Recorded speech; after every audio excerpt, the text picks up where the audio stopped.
Donald Trump ने रूस Ukraine युद्ध को लेकर एक बड़ा और विवादास्पद बयान दिया। ट्रंप ने कहा कि यूक्रेनी राष्ट्रपति व्लादिमीर जेलेंस्की की उपस्थिति शांति वार्ता के लिए जरूरी नहीं है। उन्होंने साफ तौर पर जेलेंस्की की आलोचना करते हुए कहा है, समझौता करने में मुश्किलें खड़ी करते हैं और उनके पास बातचीत में रखने के लिए कोई प्रभावी कार्ड नहीं है।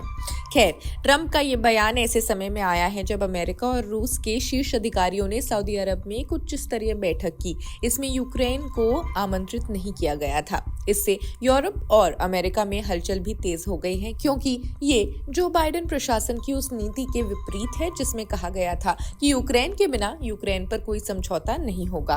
खैर, ट्रंप ने शुक्रवार को व्हाइट हाउस में अमेरिकी गवर्नर्स के साथ एक बैठक में खुलकर कहा, मैंने पुतिन के साथ बहुत अच्छी बातचीत की, लेकिन यूक्रेन के साथ नहीं। वे लोग बहुत कड़ा रुख अपनाते हैं, लेकिन उनके पास कोई विकल्प नहीं है। हम इसे और आगे नहीं बढ़ने देंगे। ट्रंप का ये बयान ये संकेत देता है कि उनके नेतृत्व में अमेरिका रूस के साथ सीधी वार्ता की दिशा में आगे बढ़ रहा है और यूक्रेन को साइडलाइन भी किया जा रहा है। इस पूरे घटनाक्रम ने यूरोप के नेताओं को भी चिंता में डाल दिया है। ट्रंप ने फ्रांस के राष्ट्रपति मैक्रोन और ब्रिटेन के प्रधानमंत्री स्टार्मर पर भी तंज कसा और कहा, उन्होंने कुछ भी नहीं किया। मैक्रोन मेरे अच्छे दोस्त है, स्टार्मर भी अच्छे व्यक्ति है, लेकिन उन्होंने यूक्रेन संकट को सुलझाने के लिए कुछ नहीं किया।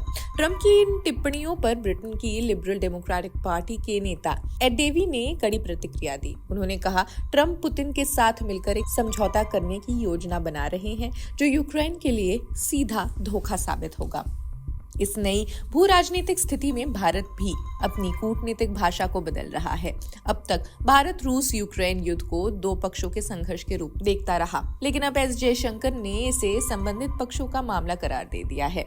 गुरुवार को G20 विदेश मंत्रियों की बैठक में जयशंकर ने कहा, हम लंबे समय से बातचीत और कूटनीति की वकालत कर रहे हैं। आज दुनिया चाहती है कि संबंधित पक्ष इस युद्ध को समाप्त करने के लिए एक दूसरे से बात करें। ये बयान भारत के अब तक के रुख से अलग है।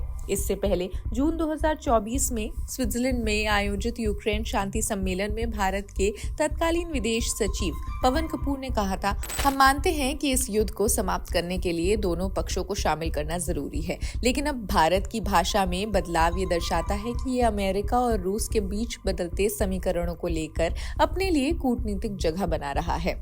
इस बीच ट्रंप की यूक्रेन नीति में एक और दिलचस्प मोड़ आया है। उन्होंने संकेत दिया है कि यूक्रेन को अमेरिका की आर्थिक मदद के बदले अपने खनिज संसाधनों तक अमेरिकी कंपनियों को विशेष पहुंच देनी होगी। ट्रंप ने कहा, वे बहुत बहादुर लोग हैं, इसमें कोई संदेह नहीं, लेकिन हम अपनी संपत्ति एक ऐसे देश पर खर्च कर रहे हैं जो हमसे बहुत दूर है।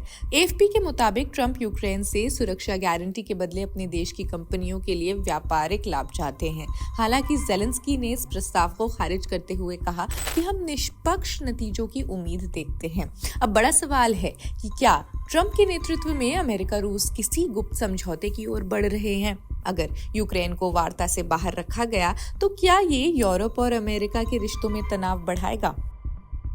यूरोपीय देश पहले से ही सशंकित है कि ट्रंप की नीतियां ट्रांस अटलांटिक गठबंधन को कमजोर कर सकती हैं। दूसरी ओर भारत ने ये संकेत दे दिया है कि वो किसी एक पक्ष के साथ पूरी तरह नहीं जाएगा और अपनी स्थिति को लचीला भी बनाए रखेगा। खैर, राष्ट्रपति ट्रंप ने ये बात ऐसे वक्त कही जब ये दोनों नेता अगले सप्ताह व्हाइट हाउस में ट्रंप से मिलने आने वाले हैं। ट्रंप ने कहा, यूक्रेन के राष्ट्रपति व्लादिमीर जेलेंस्की के पास शांति समझौते को लेकर कोई तरीका नहीं है। उन्होंने कहा, मुझे नहीं लगता है कि वो इतने महत्वपूर्ण है कि वो मीटिंग में मौजूद रहे। साल 2022 में रूस ने यूक्रेन पर हमला किया था।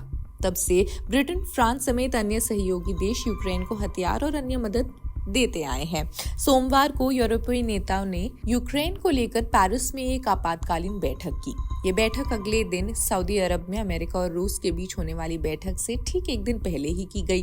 यूरोप के नेताओं को इस बात की आशंका थी, इस शांति समझौते से यूक्रेन और यूरोप को अलग रखा जा सकता है। ब्रिटिश PM स्टार्मर और फ्रांस के राष्ट्रपति मैक्रोन की आलोचना करने के बावजूद फॉक्स न्यूज को दिए एक इंटरव्यू में अमेरिका के राष्ट्रपति ने यूरोपीय नेताओं की तारीफ की। उन्होंने मैक्रोन को एक दोस्त बताया और स्टार्मर को भी एक अच्छा व्यक्ति। मैक्रोन सोमवार को वाशिंगटन DC पहुंच सकते हैं, जबकि स्टार्मर के गुरुवार को व्हाइट हाउस पहुंचने की संभावना है। आने वाले हफ्तों में ये साफ होगा कि ट्रंप की नई रणनीति क्या वाकई रूस यूक्रेन युद्ध को समाप्त करने में मदद करेगी या ये एक और भू राजनीतिक संकट को जन्म दे सकता है? खैर, आप अपने विचार कमेंट सेक्शन में ज़रूर बताएं। ऐसे और वीडियोस भी आप हमारे चैनल पे ज़रूर देखें। देश दुनिया की अन्य खबरों के लिए जुड़े रहें जनसत्ता के साथ। शुक्रिया।